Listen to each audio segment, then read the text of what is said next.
Hey, what's up, guys? It's Brando with Brando Sports World here, and today we're doing team number 43, the South Carolina Gamecocks out of the SEC Conference. So, South Carolina's coach is Shane Beamer. He has a 15-11 record as the head coach of the South Carolina Gamecocks. Last year's record, they were 8-5, and they had a conference record of 4-4. So some notable things about the South Carolina Gamecocks. Shane won 7 games in his very first season, and the most recent season he actually had 8 games that he had won. So they're kind of going that slow trajectory upwards, and people are interested in see how they're doing in that side of the SEC conference. He has the program kind of seen more success than in recent memory. I think you kind of remember the early 2010s. If you would say it like that, they had some success. But in recent memory, I mean, they won 4 games, 5 games, 3 games, 4 games. I mean, it was just pretty redundant.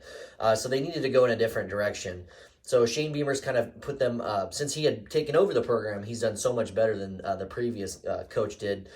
They ranked 40th in offense last year and the 88th in defense. So obviously the defensive side of the ball is where they need to get their game stepped up.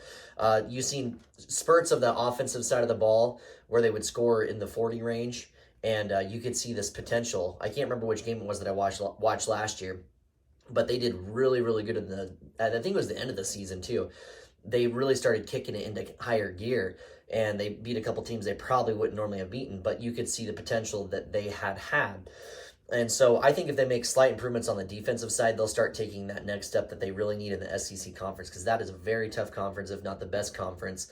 And that's not the side of the ball you really need to slack on. You got to get those defensive players in, that defensive line built up that can withstand and build that depth, because they are just relentless. They have athletes all over the place, all over, even on the offensive side of the ball. I mean, they're just some giants. They can push people over. I mean, they can run the line of scrimmage really well. So, but anyways, guys, we'll get on into it. South Carolina Gamecocks. Very first game this season is a very tough game against North Carolina. It is a home game for you guys. A lot of expectations, or people are very high on the North Carolina Tar Heels. I think they'll do great, and I actually probably think they'll have a better season overall than you guys, but I think and by the slightest of margins, but I think you guys take this win here. You win 35-28 on that very first game this season. Going into week 2 is a game against Furman. Not much needs to be said about Furman. I think we can all agree on that it should be a very easy win. You guys win that game 42-7. The third week is an away game against the defending national champions, the Georgia Bulldogs, and I should say the 2-time defending champions now at this point. I think this will be an interesting game. I think that you guys will have it pretty decently scored up against by the beginning of the second half. I could see Georgia kind of run away with it. This is also being played in Athens, an away game in Georgia. I think they win the game 35-24 for your first loss on the season. Fourth game of the season, Mississippi State Bulldogs. They haven't been the same team since Leach had left there, let's be honest. I think you guys should be able to handle them. This is a home game for you too. That'll help tremendously, but I think your offense is going to start clicking just a little bit better here. And depending upon how well your defense is doing, we'll see what happens. But 38-24, I think you guys win this one. Heading into week 5, an away game at Tennessee.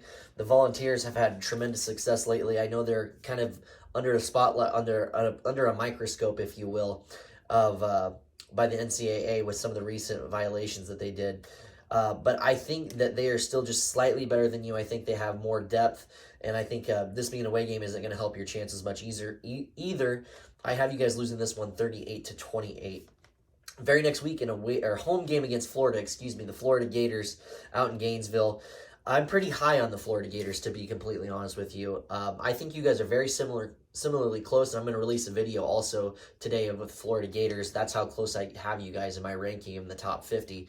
I think this game is going to come down to the wire, and I unfortunately have you guys losing your third game of the season 30-27 to the Gators. Heading into week 7, an away game at Missouri. The Tigers aren't going to be that much of a threat in the SEC. And I think just because it's an away game isn't going to make that much of a difference. I really think your defense is starting to find its wings here. You win 42-24, holding them under that 30-point threshold, and you guys score in the 40s. You pretty much have that on lockdown. You win that game. Very next week, away game at Texas A&M. This should be a very easy win for you guys. I don't know why I think that is, other than the fact that I think Jimbo Fisher is collecting a paycheck at this point. I don't think I think he's somewhat of an overrated coach. I think he has some talent and he's a very good recruiter, but he, to me, is a used car salesman. I think he's the used car salesman of the SEC, to be honest with you, and he can talk with a wicked tongue. That's about it. But as you can tell by the most recent season he has had, he's more all talk, less show, and I think you guys actually win this game away against Texas A&M, and you win it pretty handily at 33-21. Now, the very next week, easy game against Jacksonville State, the typical SEC late season game where they should win every single one. If you lose this one, I mean, you'll be looking at a very slim season here, but I think you easily run away with this one against Jacksonville State, 38-7. Next week, Vanderbilt, the Commodores. I'm not going to go into too many specifics about them. I just think they've always been the bottom dweller of the SEC. Everybody has known that for quite some time. I think you easily win this one 35-10. Maybe if it was an away game, maybe 35-14, 14, maybe 21-17. But you guys easily win this one. That's the point. Very next week, Kentucky Wildcats. People are pretty high on the Wildcats this year. I think they lose a lot, if you ask me. I don't quite understand why they're as high as they are. I think they have an okay season, similar to you guys, similar to Florida. And I kind of put them in the middle to upper tier of the that echelon, if you will. I think this is going to come down to a last-second type of field goal here, and I think they just barely edge it out against you guys. Have you losing it 28-27, and that could be the other side of the coin too. It's a double-edged sword here. You guys could win this game, but I have you losing this one. Very next week, an extremely tough game of an out-of-conference opponent. For whatever reason, it's up against Clemson. Clemson is going to be much better this year than they were last year even. It's only going to be so long before Dabo Swinney gets that program up and running to his type of expectations, and I think that this is that season where he starts catapulting them back in the upper echelon of schools. I have you losing this one 38-24 in a tough loss at home. Now, however, that would leave your record to be 7-5. You do go bowling, and you have an opportunity to win another game in a bowl game and win 8 games this season. If you can somehow maybe win a game against Florida, maybe change that score against Kentucky, you win 8 games and have a chance to win 9 in a bowl game. It's going to be a tougher bowl game, of course, but you have the talent to do it. I would say top would say probably 8-4, 9-3 possibly, and also 6-6. I don't see you guys losing more than 6 games this season. I think you'd agree with that part of it at least.